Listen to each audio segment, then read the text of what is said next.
Hello, and welcome to the Kosh.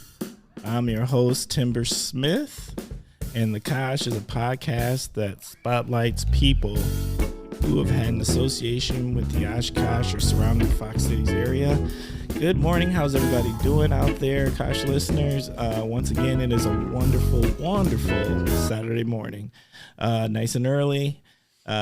I would do my normal gripe about the weather, but I'm not. You know why? Because it may be a little crisp, but the sun is out, and God, we've not had sun for a minute, and that sucks. Like, it's super gloomy, super crappy. I need sun. I think we all need sun. I think we've all kind of been like just a little less friendly and maybe just a little more edgy. So God bless the fact that we've got some sun today. So we'll take that. This week, let me just say, we're not going to waste a lot of time here because we're going to jump in because I think we're going to have a super interesting episode. And why? Because once again, I don't know how I keep getting blessed with this, but I got an amazing guest this week. And so without further ado, this week's guest is Thomas Cannon. Thomas, how you doing over there? I'm doing great. Thanks for having me, Timmer. All right. Are we going by Thomas or Tom? Tom, probably Tom. Tom's good? Yeah. All right. I figured I would just check, but I didn't want to assume anything. Right. Yeah. I don't think I could be one of those people that Thomas. It must be Thomas. They're wrong. I'm not mad at him for it. I mean, but Thomas does feel different than Tom. Right. Yeah, without a doubt. All right. So Thomas, how are you doing this morning? I am doing great, like you said. Sunny day after rainy, gloomy days. Yeah. So it's going to be a good day. I think so. All right. Tom, can you please share a little something about yourself and what's your connection to the Kosh? Absolutely. So, like in 1992, I moved to Oshkosh to go to UW Oshkosh to get my teaching certification. So I moved here and I started school, and eventually I was working at the old kitchen in the Mercy Medical Center down on Hazel Street. Oh. And that's where I met my wife. She worked in the cafe. I worked in the kitchen. Ah. And just stayed in the area ever since. We have 3 kids and 2 grandkids that still live in Oshkosh. And then late last year, I became the inaugural Poet Laureate of Oshkosh. Yeah. Okay. So, like, right there, we got to talk about that because I don't know what that means. As a matter of fact, I didn't know what a Poet Laureate was until they had that young lady who, was at Amanda Gorman. Yeah, Amanda Gorman, right? And I watched that and I was just blown away, right? And that was the first time I ever, heard the term. And even then, I just knew that it meant like you were like a super poet in my mind. Like you had an S on your chest. So can you explain that to the Kosh listeners and myself? Yes, because I don't know that I can define it, but that Amanda Gorman is kind of the reason why the Poet Laureate position was created. Mayor Palmieri saw how inspiring she was. And so she's like, I want that for Oshkosh. Oh. Yes. So Mayor Palmieri had to do with this. Yes. Very cool. Yes. Yep. And I didn't know about it until after she called me and said, you've been selected as a Poet Laureate, because she's like Amanda Gorman, she's really helped healing, different communities, and we want that for Oshkosh. And I went, then you picked the wrong person because I can't do that. I can't be inspiring as she can. What I knew about Poet Laureates is I had met like some Wisconsin Poet Laureates. I've gone to their workshops and heard them speak. There was Carla Houston from Appleton. She was a poet laureate. And the current Wisconsin poet laureate is Dasha Kelly Hamilton. And, they go around and they talk to people and they read their speeches and read their poems rather. And so my role, because I'm the first one, it's still kind of getting defined. Okay. But it's just to promote poetry, get it out there, and just any creativity. Anybody that's interested in poetry, we want to foster that and encourage them, and that's my role. That's pretty awesome, actually. And big fat shout out to the mayor, Lori Palmieri. Yeah, that's pretty sweet. So has there been any events or venues you've gotten to participate in yet, or is it still in the making? Because I understand we're really just coming out of COVID, right? And that's my application. I'm like, well, I'll do what I can, with COVID going on, and so I focused on social media. So I developed the Poet Laureate group on Facebook. I developed a group called Oshkosh Poet Laureate, so that people could come together and talk about it. I could share some stuff. And I've had 2 workshops. One was on March 26th, and then one was April 2nd for the kids, both at the library. Not well attended, I think, because of COVID and people are. But that's pretty exciting. And then I'm gonna speak in early May 6th and 7th. Oshkosh has Lakefly Writers Conference. The Lakefly Writers, right? Fitting. Yep. Usually, all our attendees come like the same week that the Lakeflies come. Oh. So I'll be giving a presentation there and an open mic on that Friday, which people can come to. That's pretty awesome. Okay. And yeah, I understand the attendance thing. I'm going to give you an unsolicited suggestion that you should have the poet and barbecue event because people come. No. That is a great idea. Yes, absolutely. I'm just saying, barbecue brings the droves, and and then I think barbecue might help the creative mind in its writing process. Or maybe that's just me. I'm biased.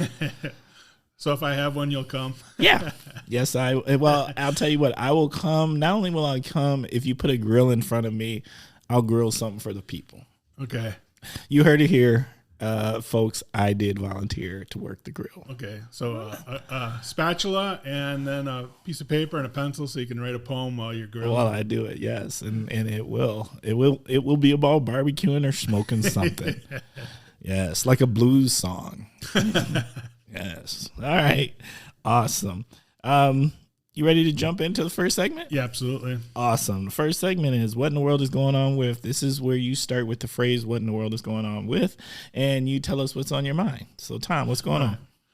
I just wonder what's going on with civility. It just seems like, and I understand that I think COVID has really stressed people out and stuff, but it just see a lot of incidences of where you're interacting with people on their job, customer service, but even just in people's daily jobs, where they just kind of stop caring. This is what I'm going to do, and I may be rude, and you're going to handle it, And I don't put all the blame on them. I think that owners and employers could do a better job of creating an environment where people are happy, but it just seems to be an epidemic to me. Well, it's kind of I think there's a lot of dynamics going on when it comes to the customer service at this point in time, right? Because you've kind of got this dynamic of there traditionally in places where you want a good customer service are not usually great paying jobs. Right, absolutely. Right. Yes. And when the people were crying about, hey, we'd like to be paid more, the people said, go get a better job. Well, guess what? You chased out your good customer service, and now you got what's left. Right. And not everybody's meant for customer service. It's just true. It takes a certain personality type. It's a skill. It is a skill to have good customer service. It is also an attitude, and that's not easy, Yep. Then, because of the frustration of the consumer, they're not helping the matters either, because they're expressing their frustration. So then it's just this, I feel like it's this vicious cycle going on. Yep. Yeah, I agree with that. And, but I actually hope for those people that, doing better would make them happier. I wrote a book called The Tao of Apathy, and it's about people hating their jobs, actually. Who would hate their job? Yeah, it's a group of people called everybody. And so it does, and it can be, and it's a humorous book, so I find a lot of humor in that. But when it comes down to it, when you're miserable and you want to spread that, then you become even more miserable yourself. Yeah, I do agree with that, without a doubt. But like you said, though, it's still the number of people serving people being rude compared to the number of people interacting with them is less. Like they're getting a lot of flack, right? They're getting a lot of flack. A lot of times they just, yeah. I don't know. I've been lucky enough to run into people, and I've worked customer service. I've done the tough stuff, and I almost feel like there should be a hazing process of people before they get into full adulthood, where everybody should work fast food, retail, like customer service on the floor, in a call center. Like, call center. Yeah. Well, I've done all of them. And those are the things. Like, those are tough environments where it humbles you. And then you also understand, what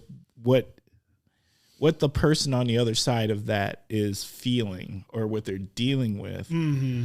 And therefore, like, when I have interactions with customer service people, like, I'm about as humble and as pleasant, because I don't feel that far removed. Matter of fact, I don't feel removed at all from it.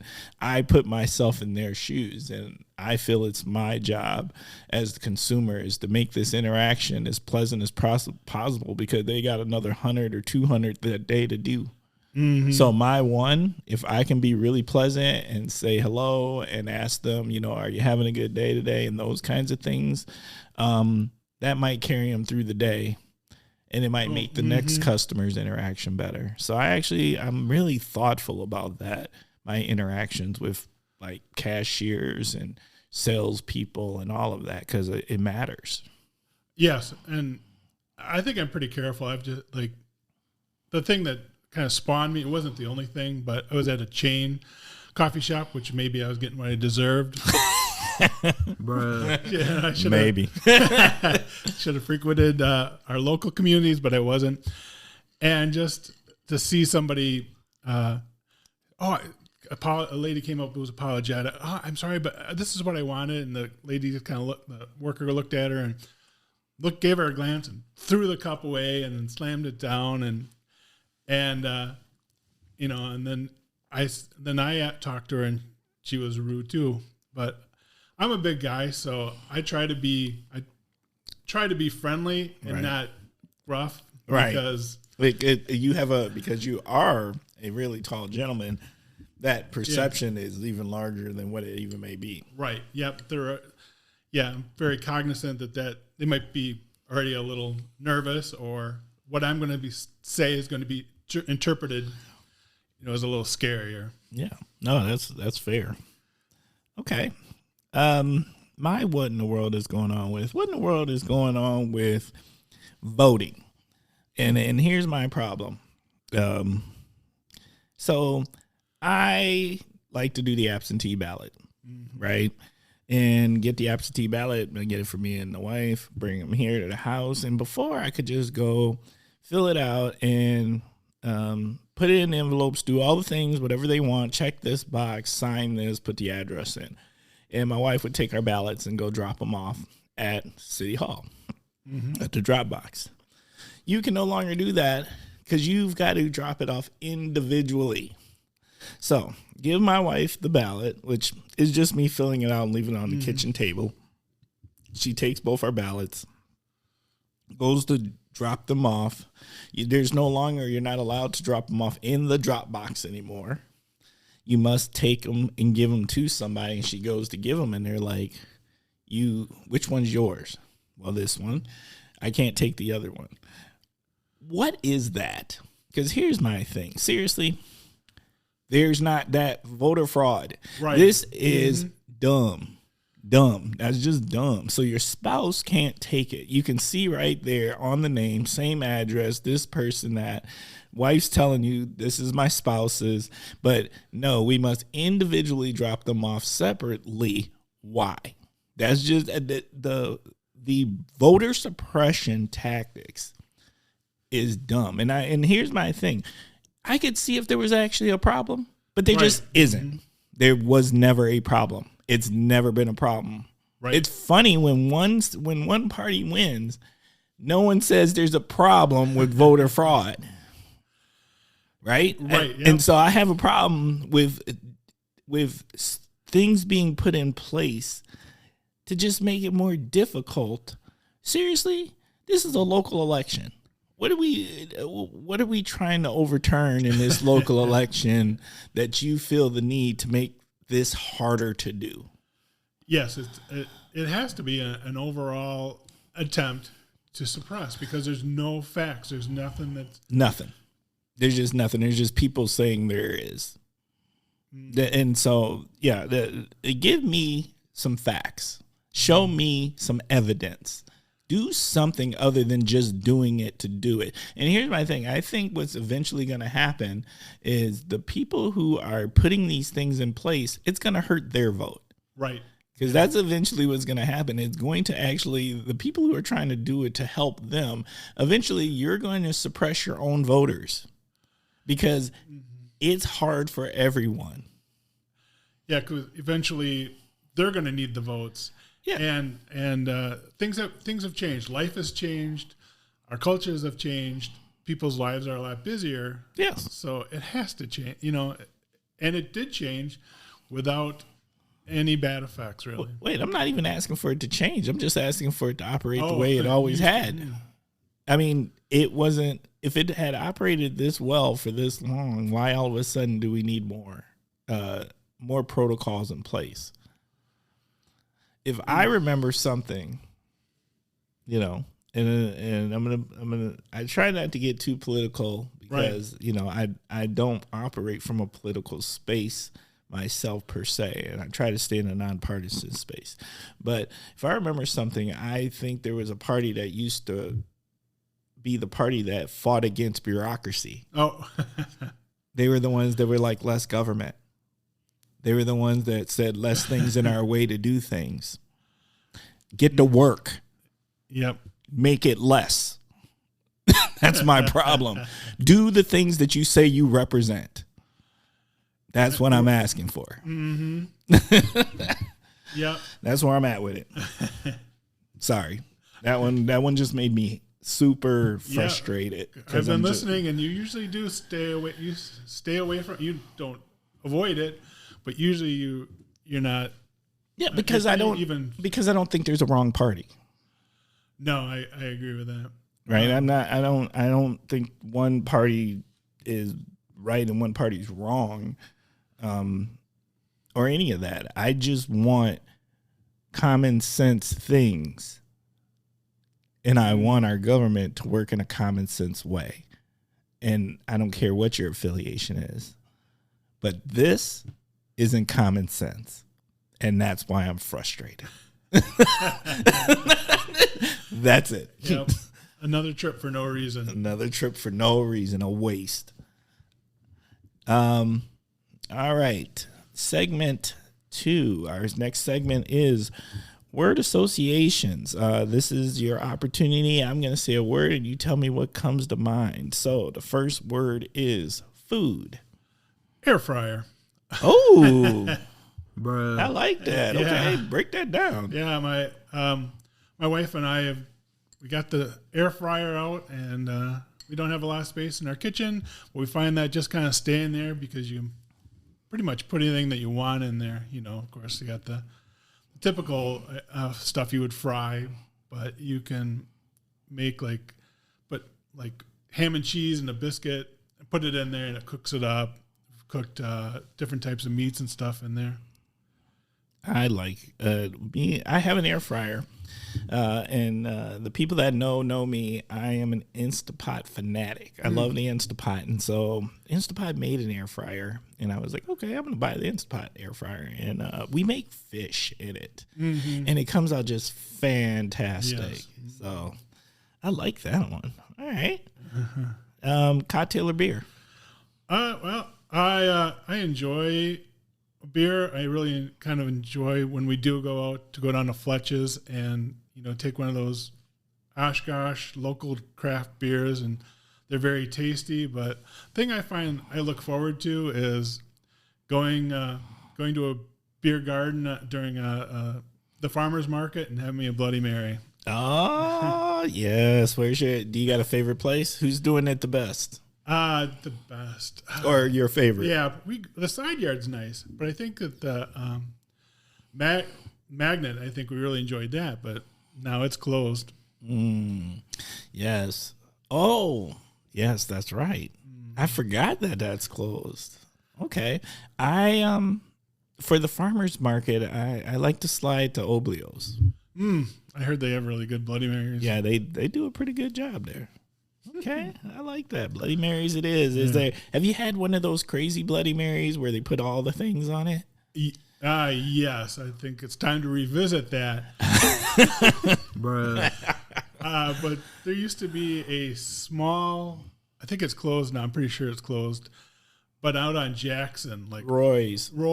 Yeah, we went there one time, and it was packed, but it came with, cheeseburger and you name it was stuck into that thing, and that was really good. Yeah, Roy's is closed now. I don't know what's going to happen there, but that hasn't been. It's been a couple of years. I think that might have happened pre-COVID even, or maybe over COVID. But never got to have one of those, but I saw some pictures of those. They look interesting. Okay, streaming. Hoopla. My wife has really been into Hoopla lately. It's a free app, and it's sponsored by the Oshkosh Public Library.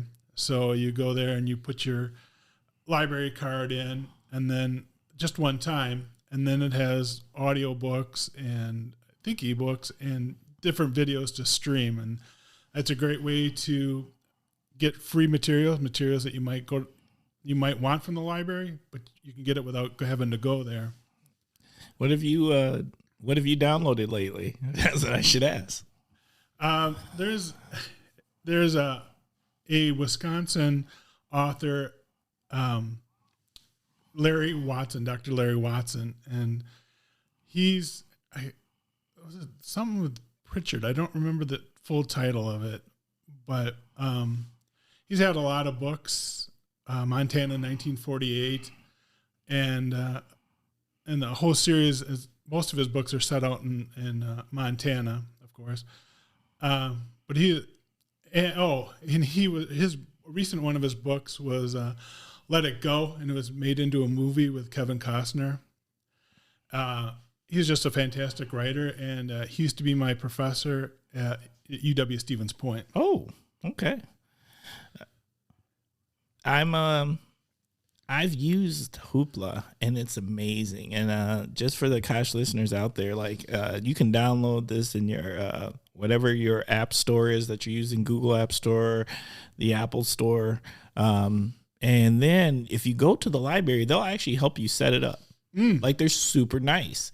And I use it and download ebooks or I do more audiobooks, but you can download audiobooks. You get them for 2 weeks. You never have to leave the comfort of your home. You can do comic books. You can do movies. What you have access to is amazing. And you get 5 a month. I believe it's 5 downloads a month.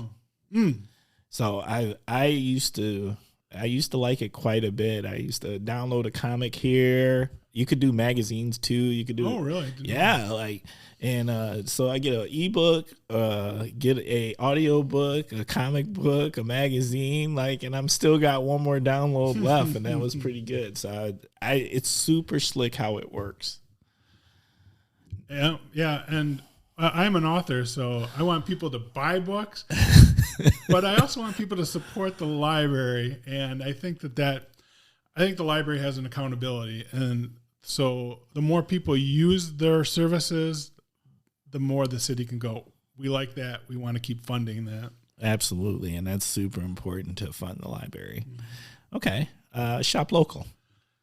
I really like the businesses that previous guests have suggested and stuff, but I have to go with. I want to give a pitch for the local authors. If you can find a local author, Oshkosh has them. And if you can, buy just one of their books, maybe, or one local book per year, you're really supporting somebody. You're supporting your community. You're supporting your neighbor who has really put hours upon hours into something. And so I'm big on that. And there's, I'm thinking of this Juliet Rossetti, Daisy Jarko, Sally Cisna. I think I'm going to have to start using social media and promoting these people. Yeah.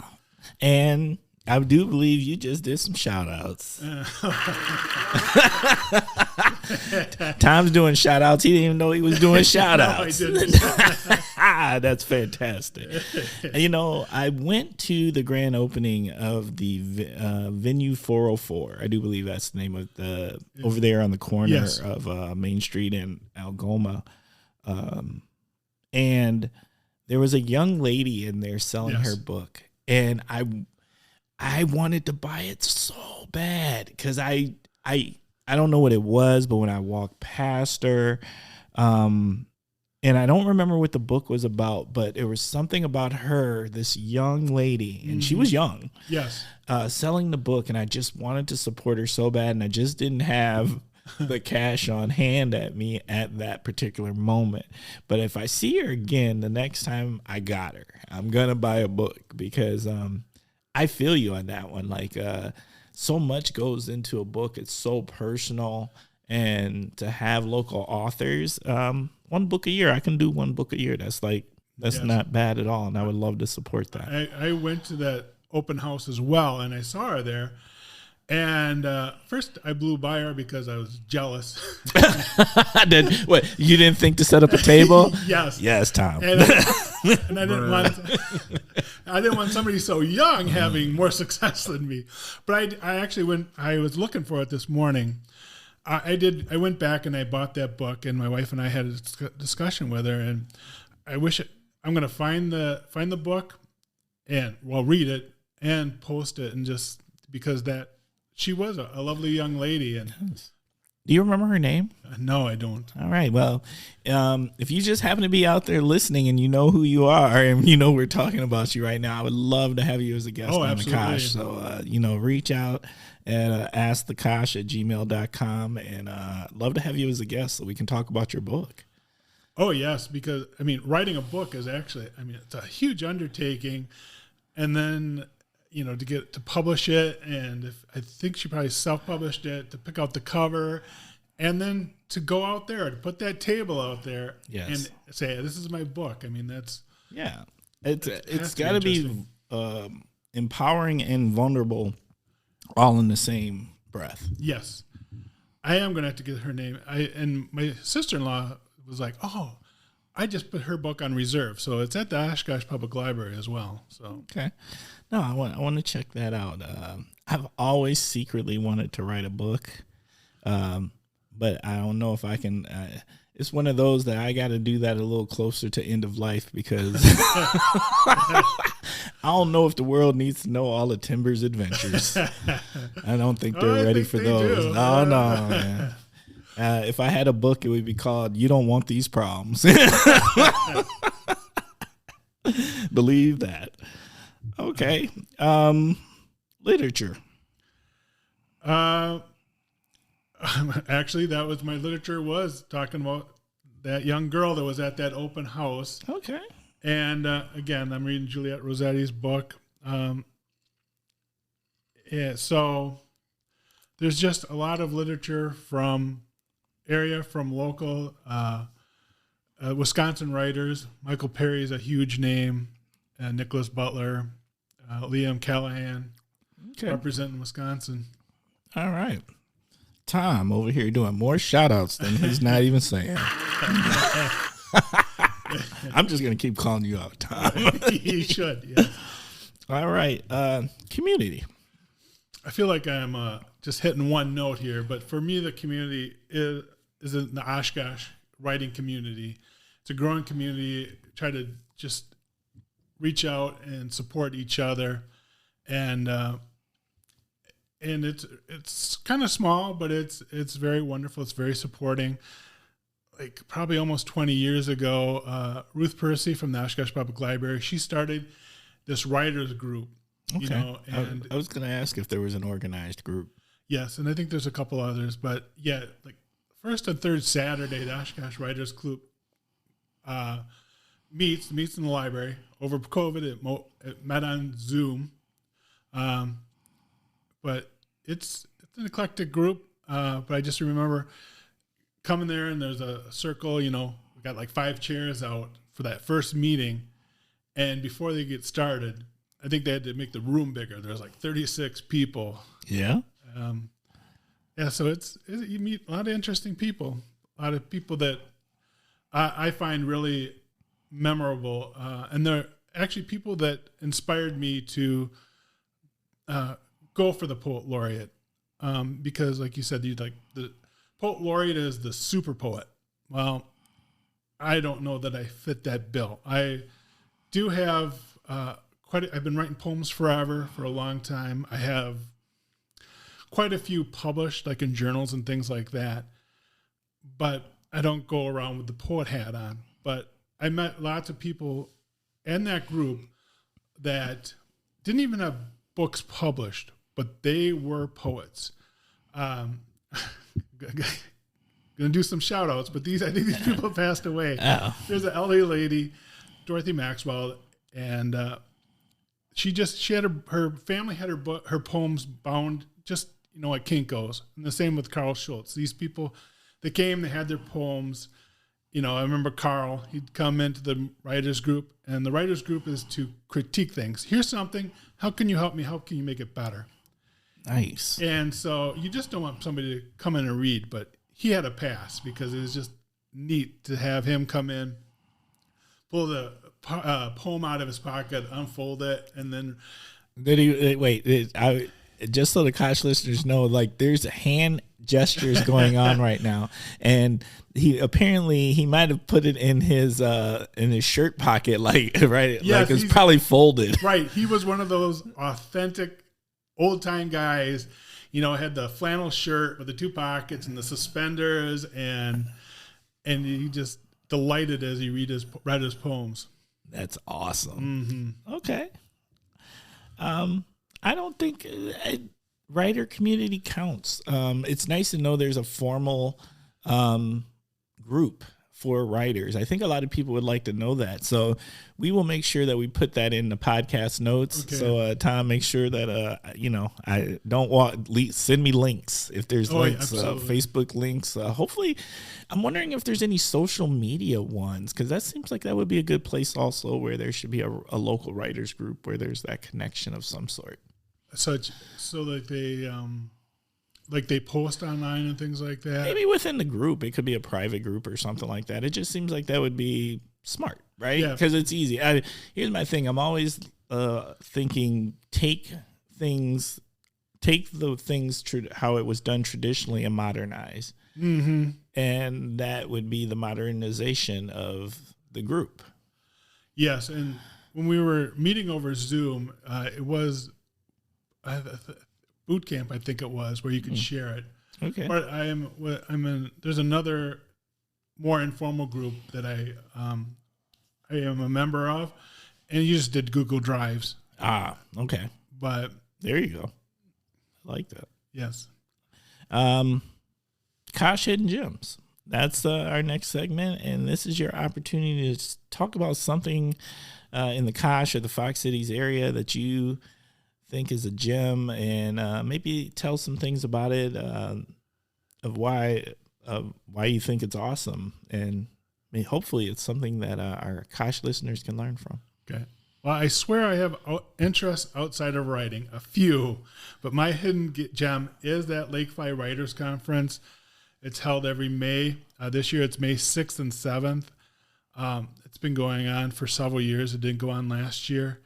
I've been part of the planning committee since the beginning, and not to take credit, but the people around me, it's just wonderful. They've said, okay, we want a quality program. We want people to find value in it. We want to bring in speakers that are going to help other writers. And it's really reasonably priced. And the Oshkosh Public Library kind of is a sponsor of it.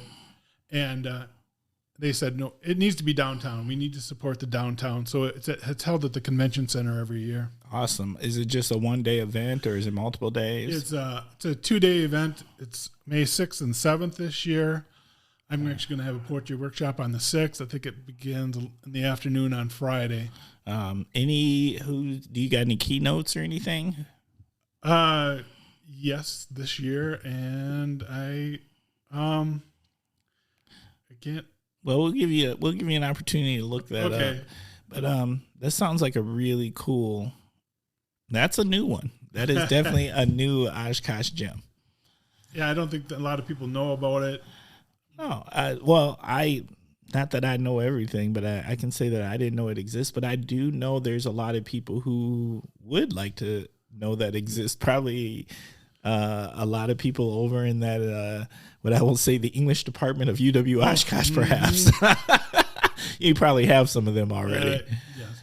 All right. That's fantastic.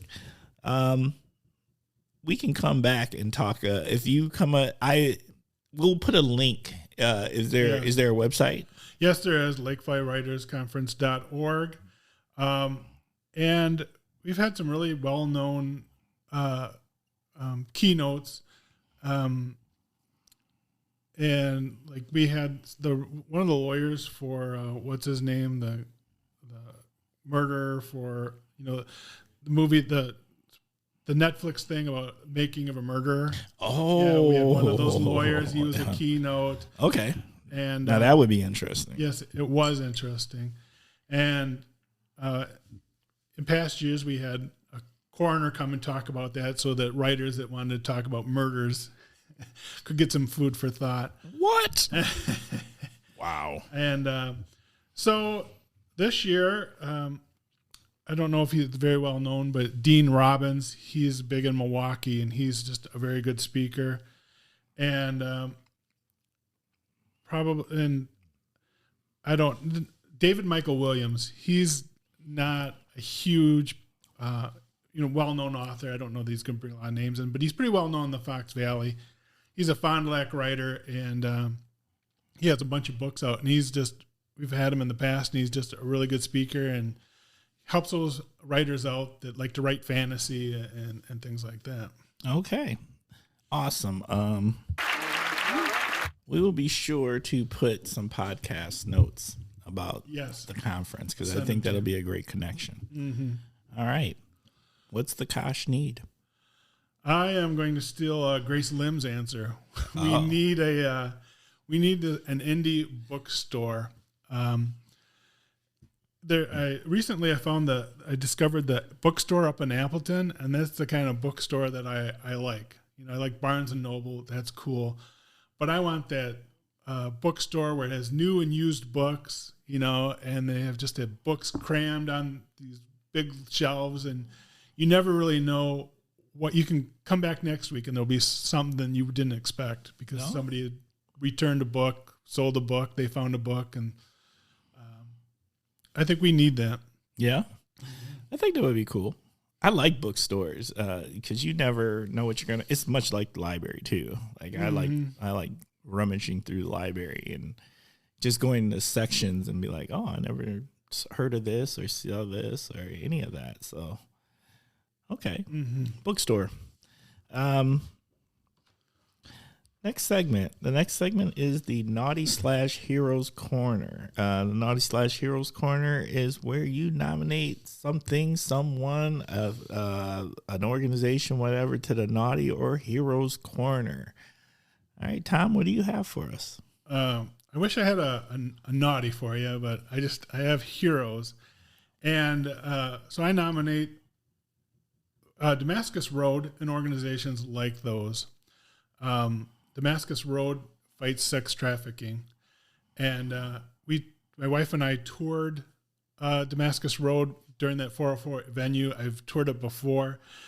It's just a place where people have gotten together and really fight right in the trenches, trying to get save girls from being sex trafficked and getting the word out there, helping to educate young women to avoid things like that. Okay. Okay, shout out to them. Yes. And I did see them. We walked through their, I don't know if I call it a store or they had tables. Yes. They did walk through there and spoke to someone so they could explain a little bit more about the organization and their purpose and stuff. And there's other organizations too that do that. I think they have seen that the Highway 41 is a real corridor for trafficking, but Damascus Road is, the one that comes to mind. There's lots of great organizations. There's organizations in Oshkosh that are just filled with dedicated people that just put hours after hours in, just to make people's lives better. That's a fact. Couldn't agree more with that one. All right. You said you had more than one. Is there more than one? No. Well, just one of those people that I know that I don't think she's not involved in Damascus Road, but Deb Martin, she's involved in organization after organization that's just, relentless with trying to help people. And so many organizations. And one of the things that, as Poet Laureate, one of the first things I got tasked was she contacted me on the Poet Laureate group. And she's like, hey, would you write a poem for Transit Equity Day? Ooh. Yes. And I didn't know a lot about that. And I don't know that I can, my poems are like more personal. Yeah. And also I do recognize like I do get a small stipend from Oshkosh. So I don't want people on the other side, I don't want to be divisive so that somebody's like, I pay my taxes and he's arguing something I disagree with. So I want to avoid that because, there's some value. I don't disagree with them, but I thought like Transit Equity Day is something that, it's like kind of like the voting. If you want to get extreme about it, then there are sides. But if people just on both liberal, conservative, people that want to solve problems, transit equity can be one of those things, Yeah, absolutely. And I'm big for public transportation. Provide ways. Whether you have means or don't have means, public transportation is pretty cool and a great way, for whatever the reasons is or your purpose is. Me, I just hate driving. Look, I'm not trying to save the trees, the environment, or none of that. Like, if I could just catch a bus because I hate driving, I'd catch a bus. And when I didn't have a car until after I was over the age of 21. And when I lived in Milwaukee, I caught the bus everywhere. So, busing isn't that bad. It's not convenient, right, but it's a means, and it's nice not to have to think. And I don't know, there's a humbleness in it. It grounds you. Yes. Yep. And Deb Martin would probably be a better person that could really tell you. But I do see that there is an equity in it, and it costs money, but it's getting people two jobs. It's a necessary. You can't look at it as, here I'm driving my SUV. Why do we need a bus for it? You have to look at it as somebody who can't afford a car, and they need to get places. And not even just take the financial out of it. You know who else catches the bus a lot? Are people with disabilities, Yes. Elderly, mentally ill. There's a lot of different people who utilize public transit, and it's there to be utilized. It is to create equality. I'm glad that you said that, because if somebody has a disability, whether it's mental or physical, and they can't drive a car, if you don't have public transportation, then you're kind of relegating them to just being at home, Right. So, you have to be able to support people so they can do what everybody else can. Yeah. So if somebody else goes to a job or somebody else can go to the movie, then somebody with a disability ought to be able to should be doing the same thing. You know who else utilizes public transit? Students. College students. Oh, yes. Yeah, a lot. And students that go to school, a lot. So there's another one. As you can tell, the public transportation is kind of near and dear to me. But the utilization factor, you can't get lost in your privilege. Yes. And forget there's all of these people, and it's not even necessarily who you think, not the people without who are utilizing these services. There's a lot of people with that utilize the services. It's just the point that transportation is too important to not make as readily accessible as possible to as many people as possible. Yeah, and speaking of somebody who used to park the car and walk blocks and blocks and blocks to my class at CLO or whatever, I'm thinking of all those smart people that get dropped off right at the shelter by the reunion. Facts. That is so true. Okay. Anything else you want to add on that? No, I think I'm pretty good. Okay. Awesome. Well, we're at that time of the show. And you know what time that is? Let me help you out with that.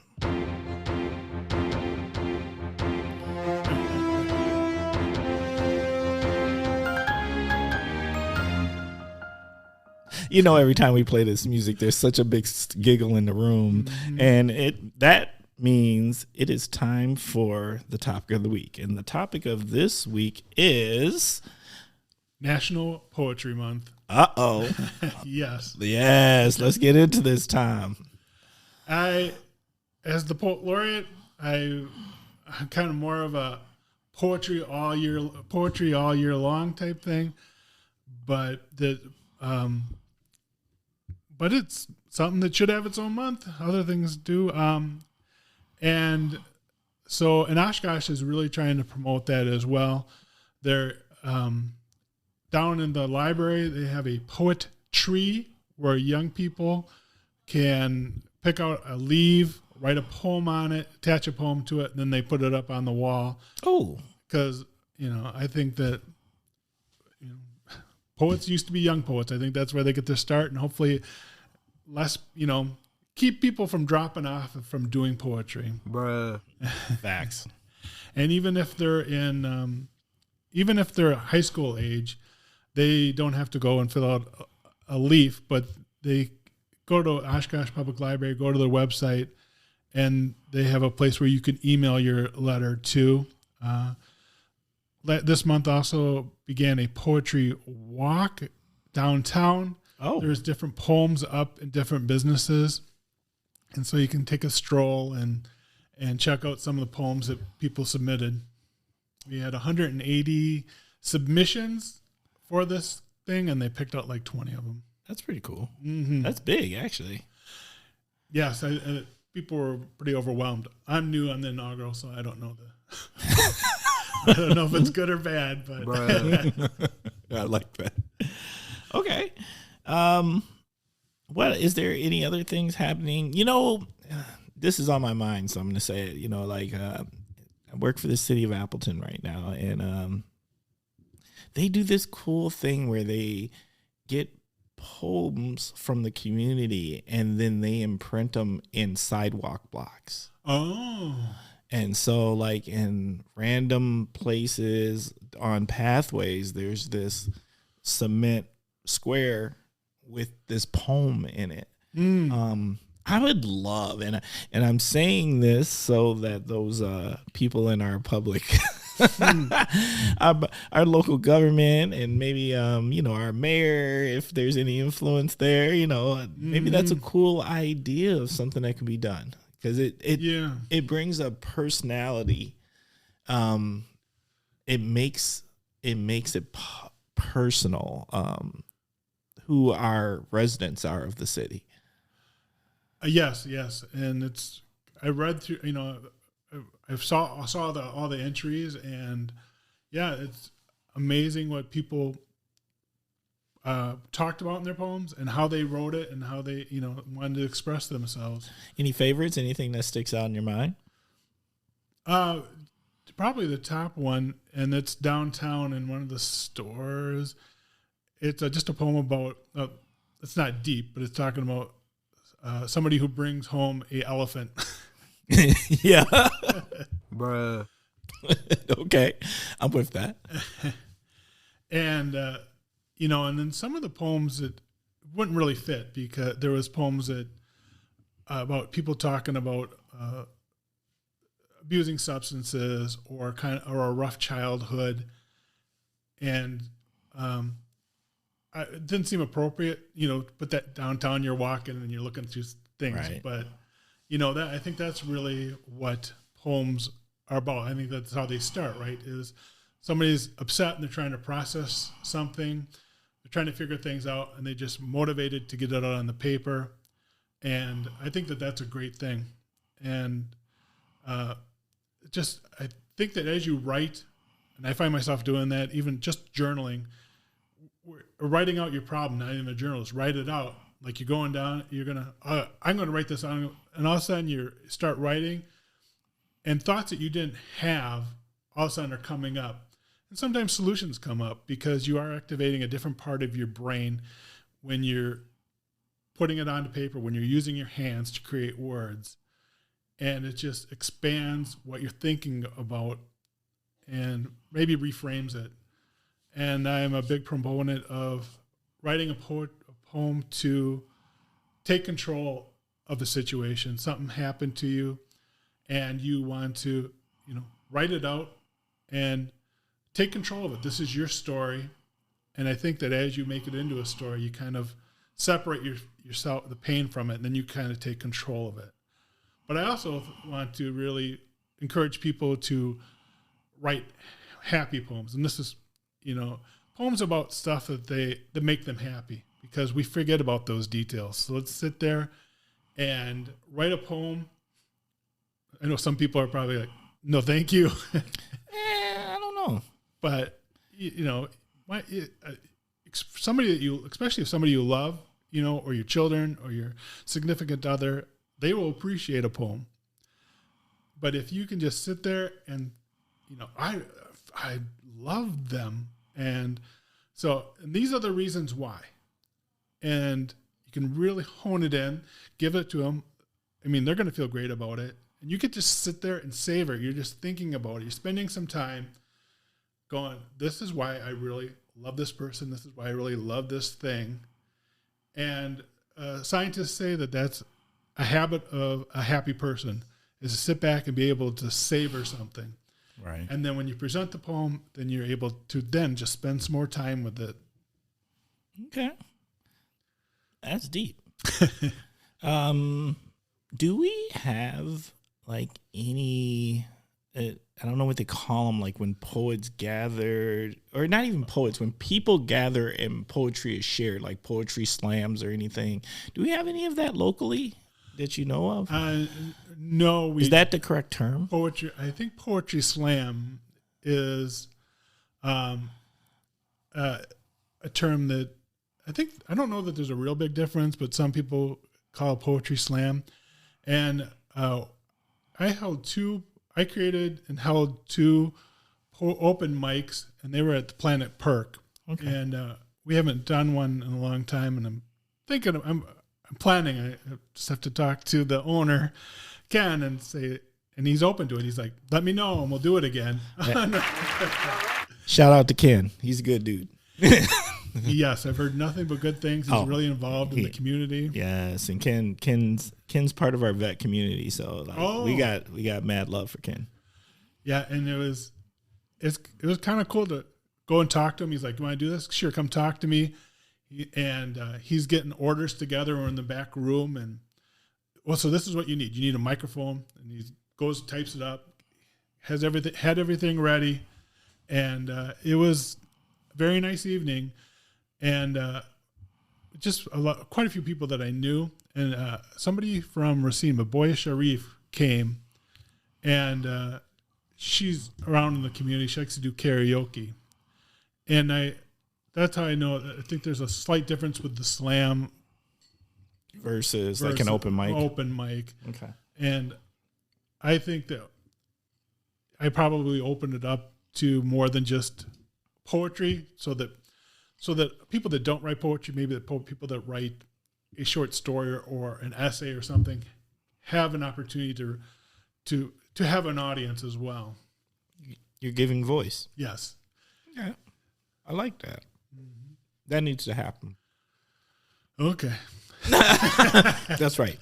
We're putting things on Tom's to-do list here on the Kosh. Kosh listeners, let Tom know that, and we're going to put Tom's email in the podcast details. Let him know we need this, and let him know what you're thinking and what you would like. Yeah, and so yes, and this is kind of my shout out, is that the Oshkosh Poet Laureate is there's a email. Try to get that out. Oshkosh Poet Laureate at OshkoshPublicLibrary.org. You can email that email if you'd like your organization to have me come and speak, or the next Poet Laureate come and speak, and just for free, come and spread poetry. So definitely contact, and whatever service I can be, help you set up an open mic and be there. I'll do it. Sounds like it'll be a lot of fun. That's awesome. Okay. Anything else you'd like to add, Tom? We come to our parting words of wisdom. No, we got time. Oh, we got a little time, man. You're rushing straight to the end. You see, Tom was just trying to get her done. Nope, we're not there. We're still on your main topic. If there's anything else you'd like to add, as far as like the poetry and things like that, we can. Anything you want to add? Okay, well, this is kind of going to be shout-outy again. Oh, no. Well, we like shout-outs here on the Kosh. I mean, that's how we do it. And so I'm thinking just kind of what you reminded me of, like how it should be. We should have poems and on the sidewalks and stuff. I'm absolutely for. That sounds like a great idea. That'd be wonderful to have. It reminded me of a friend of mine who lived in Amro for many years, Lewis Clark III, and he is half Polish and half Native American, and he had several poems, and his one that was actually very well known, the Wisconsin Historical Society published it. It's How to Be an Indian in the 21st Century, and he kind of encapsulates everything that a poet should be. For many years, he worked for the county road crew, and so he would write. He'd have his poems printed up. He'd put it in a baggie, and when they built culverts along in the ditches, he'd put his poems in there. And that's awesome. Yes, it is. And these road crew guys really enjoyed it. They enjoyed his poems, and just fun poems, and one of them about drunken cows, based on that doesn't seem that far-fetched in Wisconsin. No.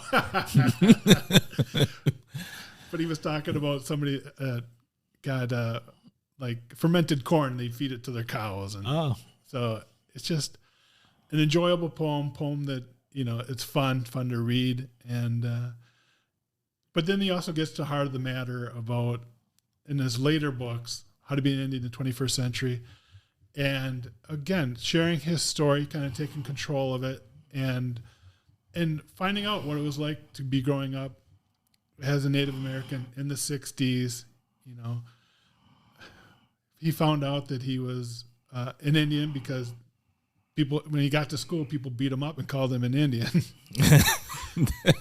That's crappy. Yes, it is. Wow, I don't even want to laugh at that, but I mean, I didn't expect that. Well, I apologize for that. Yeah. And I think that he would enjoy that.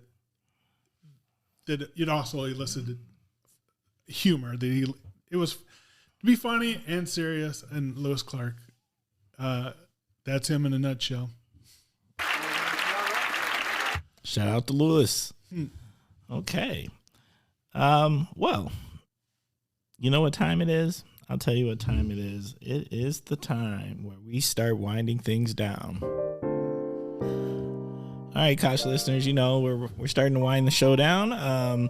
Once again, as I like to tell you week after week, we are a work in progress. Thank you for spending time with us, taking some time to listen. Hey, just so you know, the audience has grown. And I'm starting to understand how to read my analytics, so maybe that's part of it. We've got people listening in about, if I'm correct, it's about 20 states. Oh. Yeah. And all across the world, and about, about 9 to 11 different countries.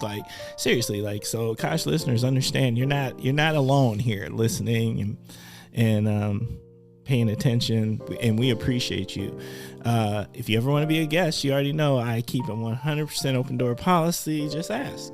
We're all about it here at the Kosh. So just email at askthekosh@gmail.com. Once again, that is askthekosh@gmail.com.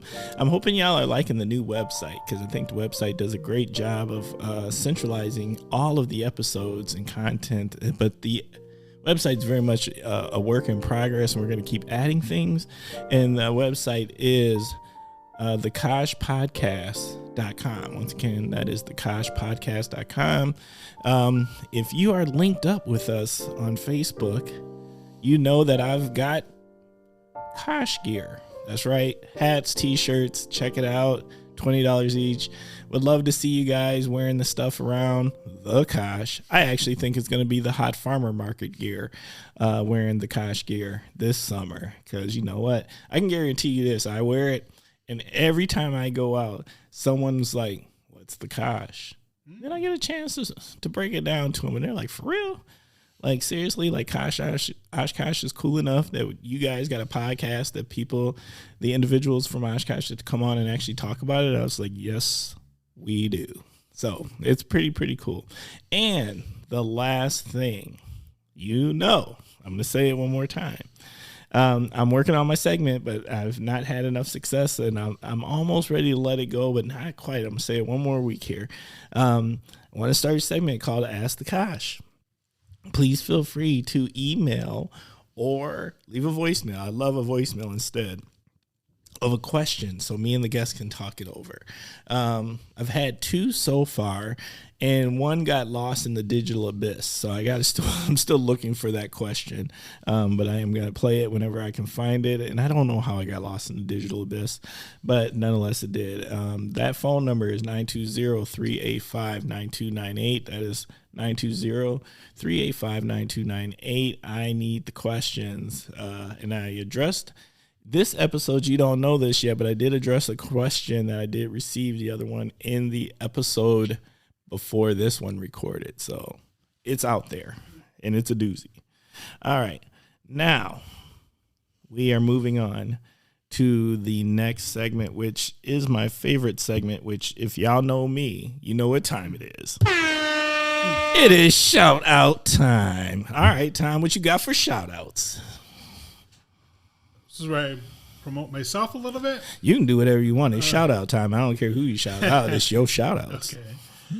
And I can kind of tie this into the Poet Laureate, that if you want more information about that, go to my website, thomascannonauthor.com, and interact with me. Again, the Oshkosh Poet Laureate Facebook group, so that it's just not about me, it's about poets. And if you guys check out my books, I have The Tao of Apathy and a new book that was published December of 2021 called Shattered. And it's about a comic, a stand-up comic in the 90s who's a nice guy, but he kind of comes undone.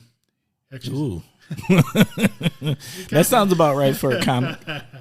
Yes, he kind of slowly descends into madness.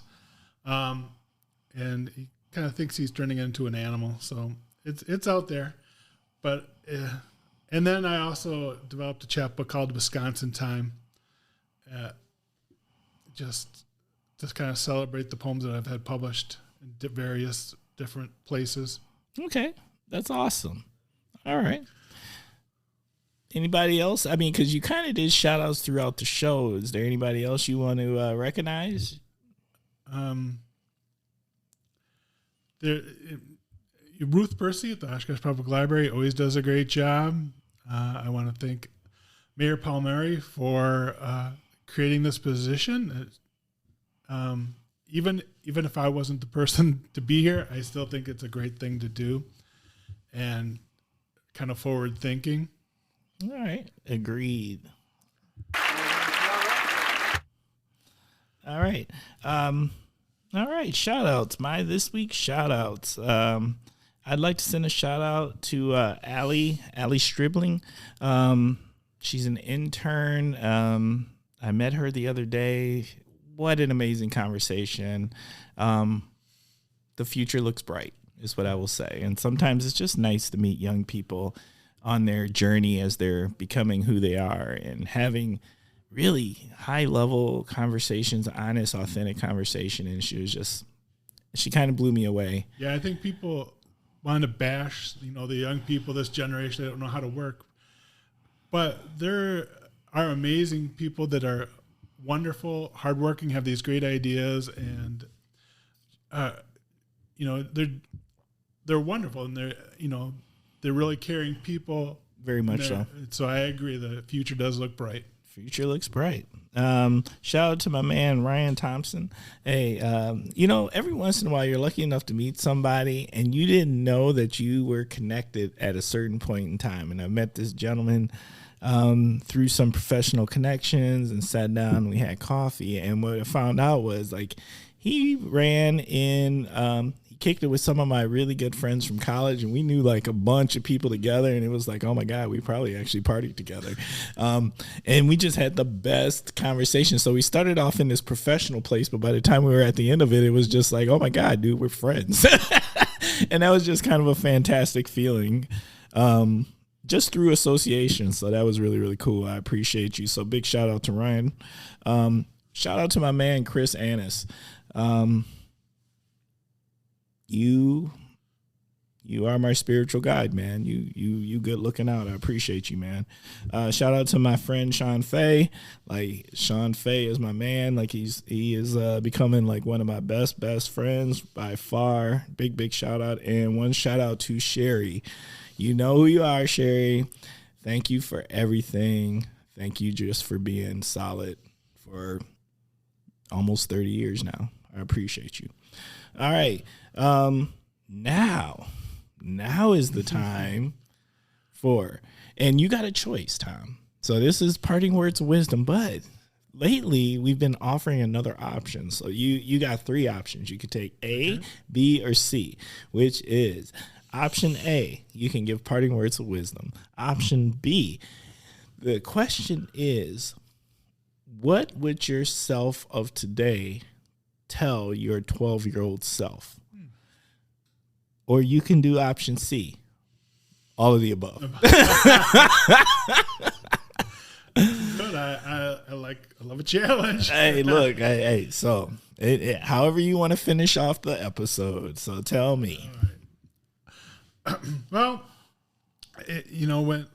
when Mayor Palmieri called me up and she said, I want want Amanda Gorman and to help heal our divide. I was like, you want what now?